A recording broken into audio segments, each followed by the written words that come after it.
Hello everyone, welcome back to lesson 17 where we're talking about integration of trig functions. And for this particular video we're going to talk about integrating trig functions that actually have powers, where u substitution is going to not be our initial idea of what's going on.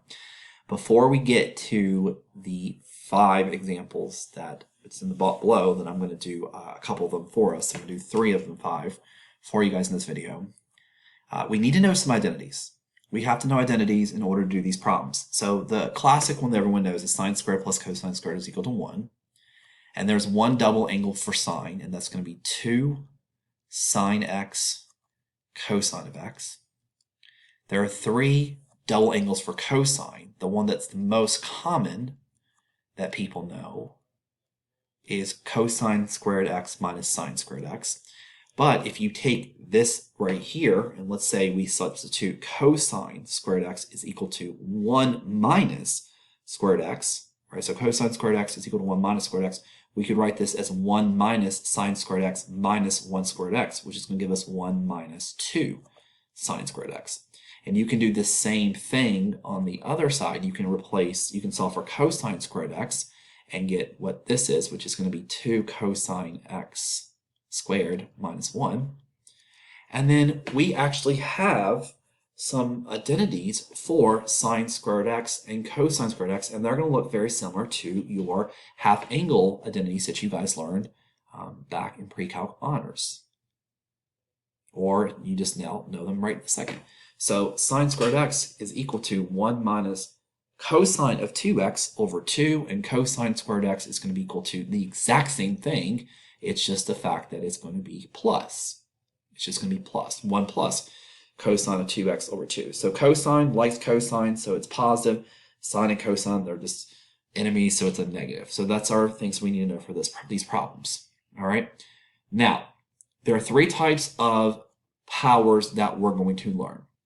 There's going to be one where you have one trig function that is the same. So you can see like examples 1, 2, and 3.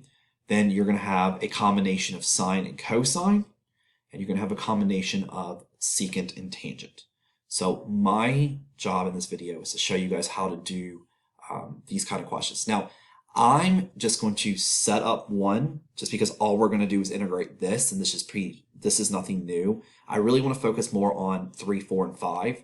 But for question 1 and 2, all you would do here is you replace this. You need to know that sine squared x is going to be equal to 1 minus cosine of 2x over 2 dx's.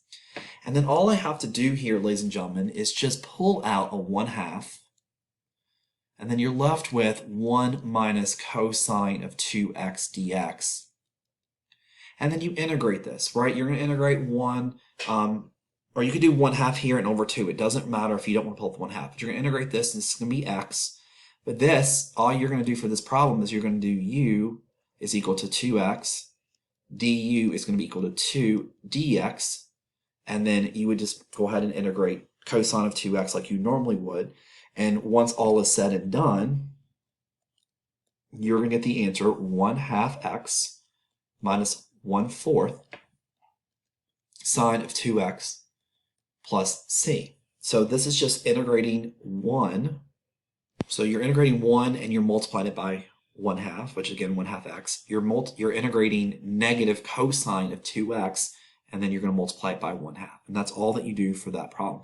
And the only difference between this problem is when you solve this one too, this is going to end up being positive because you have a plus cosine of 2x.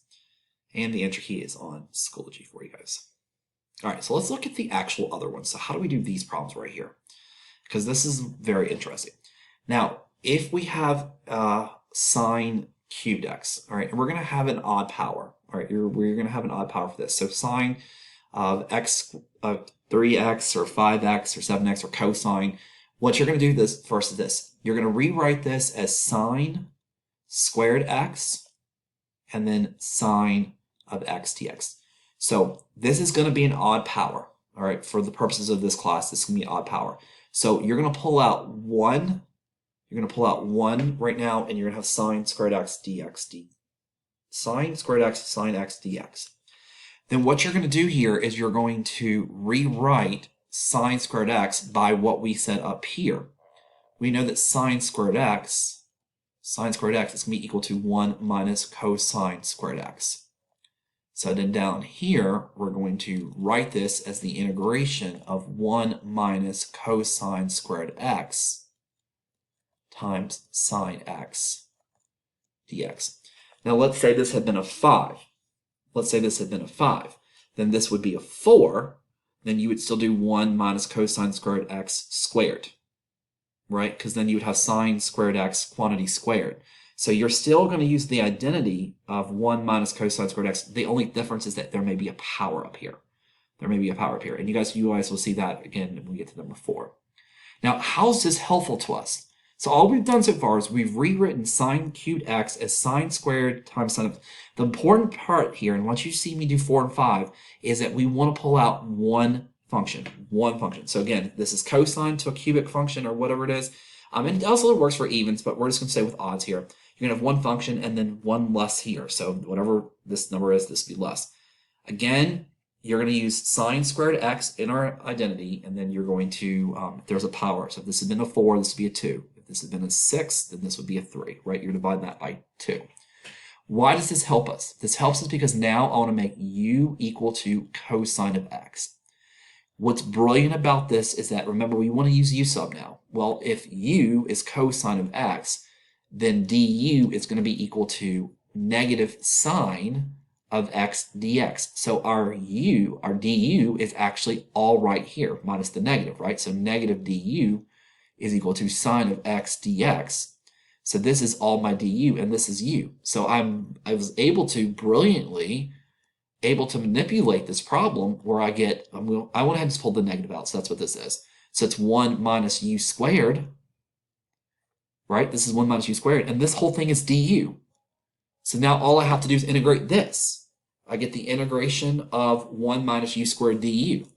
So this is actually beautiful for us. So I can go ahead and just say, well, the integration of 1 is going to be u, and then the integration of u squared is u cubed over 3, right, plus c. And then all I have to do now, ladies and gentlemen, is plug in what u is. What u we made is cosine of x. So negative cosine of x minus 1/3 cosine cubed x plus c. So our actual final answer, if we want to just evaluate the negative, is, I'm going to go ahead and just do it here.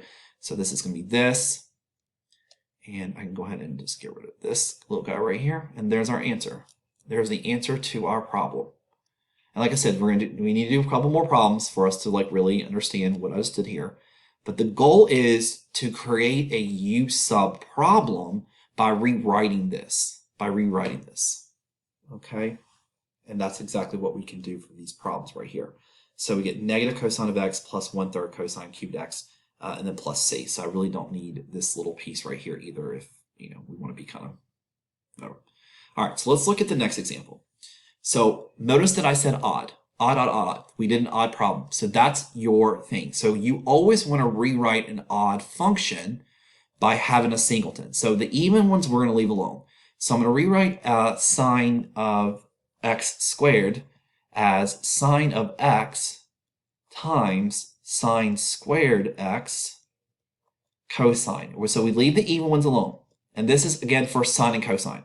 So we want one odd, and then we want everything else to be even. Now, I can go ahead, and just like the previous example, I can go ahead and rewrite this. I can rewrite sine. And again, actually, let's make this a 5. Let's show you guys the difference. So let's make this a 5. So then if I make that a 5, because I keep talking about it, right? Let's actually do one. So then this is going to end up being a 4. Well, change the color, doesn't matter. So 4. So then this is going to be really, if you guys want to think about it like this is going to be sine squared x times sine squared x, right? That's what this equals to, right? So sine squared times sine squared. So if I do this, I can do 1 minus cosine squared x, which is really just one of these, and then I can also square it, because now I have 2 of them. And then I can do cosine of 4x dx. Okay? Now, just like in the previous example, all I have to do now is make u equal to cosine of x. Because now I have the derivative is going to be negative sine x dx. So that takes care of this and this. All right, so hopefully that's making sense to everyone. And so if I pull out a negative, well, this is part of the du. So I've got 1 minus u squared. All right, then I got to now u to the 4th du. Now this is why this question is not typically given to you guys, because normally if this had not been a square right here in the original problem that I have, we would just distribute this, right? We'd have u to the 4th minus u to the 6th, and then we'd integrate it. So the pain of this problem is that, well, and again, this is not something that you'd be tested on, but you would have to square this first. You'd have to do 1 minus, multiply these in double, square the last, right? And it's just one extra step. But you would have to square this, and then you'd have to distribute, right? So then it'd be negative. Notice we haven't even integrated yet. The u to the 4th minus 2u to the 6th plus u to the 8th du. And we would integrate normally like that. Now I'm not going to do that part because it just takes a while for us to do, but that's what it is. We'd integrate this, we'd get u to the 5 over 5, and then replace the u with cosine of x. We would get this as negative 2 u to the 7 over 7. Again, replace u with cosine of x, and then replace, and then this is to the 8th power. So then we would get plus u to the 9 over 9, and again, replace cosine with that, plus c. So hopefully you guys were able to follow that, and that would be the answer to this problem. And everything would be negative, right? So you have to distribute the negative to the whole thing that I just said. All right, so again, looking at these problems, that's what you do, is leave a singleton out. So for sine and cosine, whatever think about the phrase, odd man out, right? Odd man out. So we have an odd person here, and so we're going to go ahead and we're going to pull out the odd. All right, one of the odds. And then we'll have an even and another even, and it's always going to work out like this. Now, there are multiple other ways. What if they're both even? And we just don't get into those questions in this class. All right, but I think your textbook does tell us about those. Well, what about if they're both even? So the last example here is if we have a secant to the 4th, tangent to the 6th, I think is what the question says right here. So let's go ahead and get rid of that. Yeah, to the 6th. Now, for this problem, here's what you're going to do. All right, so this one's going to be a little bit different because we want to remember in this particular example that the derivative of tangent is secant squared, right? So we want to pull out a secant squared. We want to pull out secant squared. And so the rest of this is going to be secant squared x, and then we're going to have a tangent to the 6x dx. Now, what's our issue right now is if we make u tangent, we have a secant squared, but we have another secant squared. Well, we can fix that. We have and this again, why this is a secant and tangent. We have an identity that you guys hopefully know that 1 plus tangent squared x is equal to secant squared x.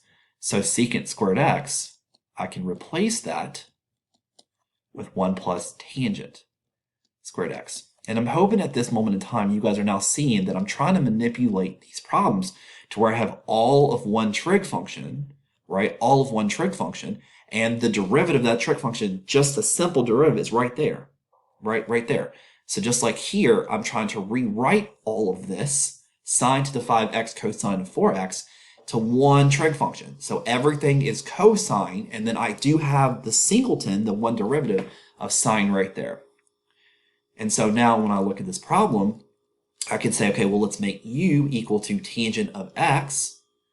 Well, the derivative is going to be secant squared x dx. Well, there's the secant squared x, there's the dx. So I have everything that I need to solve this problem. Well, I can go ahead and write, because that's again part of the du.